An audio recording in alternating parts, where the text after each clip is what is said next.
सप्तदश अवतार भगवान पराशर तनय व्यास रूप जात हुई वेद को शत शाखारे विभक्त कले। अष्टादश रामचंद्र, ऊनविंश बलराम, विंश श्रीकृष्ण रूपे जात हेले। यापर बुद्ध हेबे एकविंश अवतार और कल्की हेबे द्वाविंश अवतार। परीक्षित राजा आगे भागवत कहिथिबा सुखमुनि विषय पचारिबारु सुत कहिले, व्यासदेव पुत्र सुख गृहरु जीवा काल देवकन्या माने तांको देखिबाकू लज्जा त्याग करि धाइले। मात्र व्यासदेव को लज्जा करिबारु व्यास पचारिले, मोर तरुण पुत्र को देखिबाकू आसिल, अथच मोते देखि जलरे पशिल काहेकि?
सकल मुनि जन श्रीकृष्ण चरित विधान त्रेतया जुग भोगवन्ते द्वापर जुग उपगते विष्णुर अंशे व्यास मुनि जन्मिले नर देह घेनी पराशरंक बीर्जे जात योजन गंधा गर्भगत से कदिने प्रात काले स्नान सारी गंगा जले एकांते बदरिकाश्रमे बसिण निश्चल आसने पर पर ज्ञान जाने सकल शास्त्र परिमाणे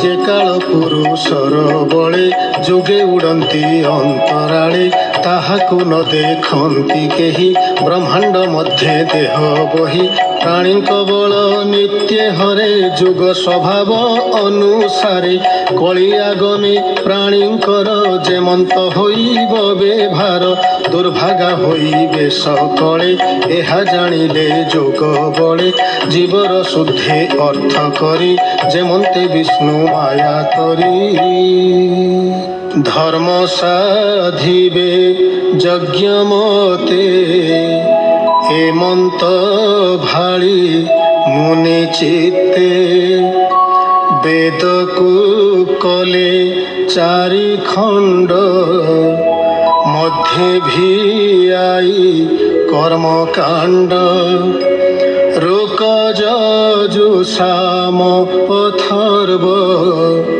ए रूपे करी भिन्न भाव पंचम वेद इतिहास ब्रह्मपुराण अष्टादश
नैमिषीयोपाख्याने चतुर्थोऽध्यायः।